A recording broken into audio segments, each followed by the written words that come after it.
Blumenfeld Gambit is the topic of next opening. d4, knight f6, c4, e6.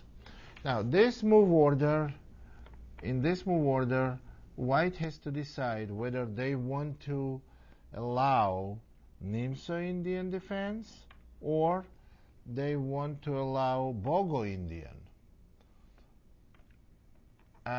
Well, for players who play knight f3 and allow Bogo-Indian or Queen's Indian after b6, or allow bishop b4 check, which is Bogo-Indian, b6 is Queen's Indian, bishop b4 check is Bogo-Indian.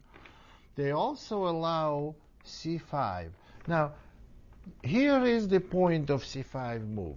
If white goes d5, then black plays e takes d, c takes d, adds the Benoni that we did cover, but white does not have a chance to play f4 variation. You see, pawn cannot jump over knight, which is one of the most dangerous variations of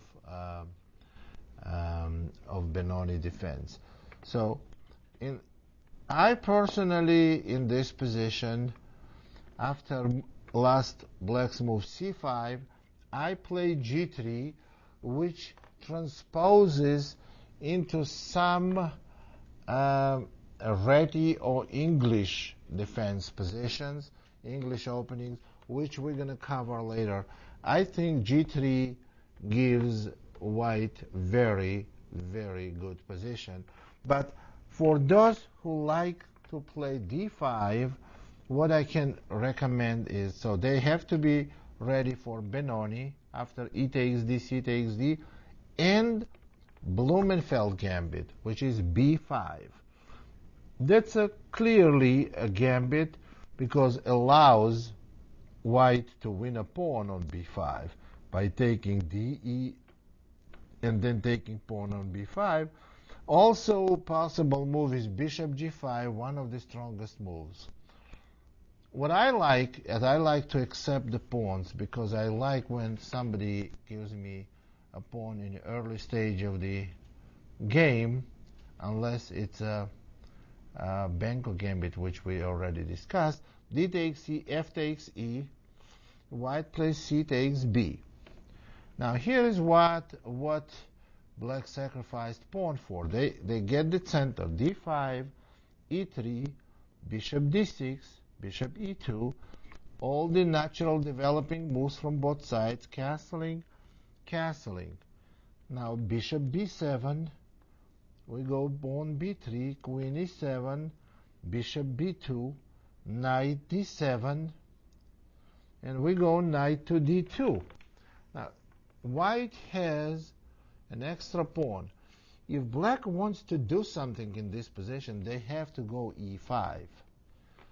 But now white has to do something constructive. Otherwise, if black goes e4 and kicks white knight back to e1, black's pieces may create too much pressure against white's king. So in this position, all you need to know is one good move, e4, which gives white a significant advantage, because if knight takes e4 now, then you simply play knight takes e4, and after d takes e, you can go knight to d2, and then knight goes to c4, giving white a very big advantage. So the better way to recapture for black is with a pawn. Then white plays knight h4, threatening knight f5. It's a very powerful threat. And if black plays bishop c7, then after rook c1, white, you can see clearly that white has a lot better pawn structure, a lot better piece placement, and there is no attack against white's king. So white simply has big advantage.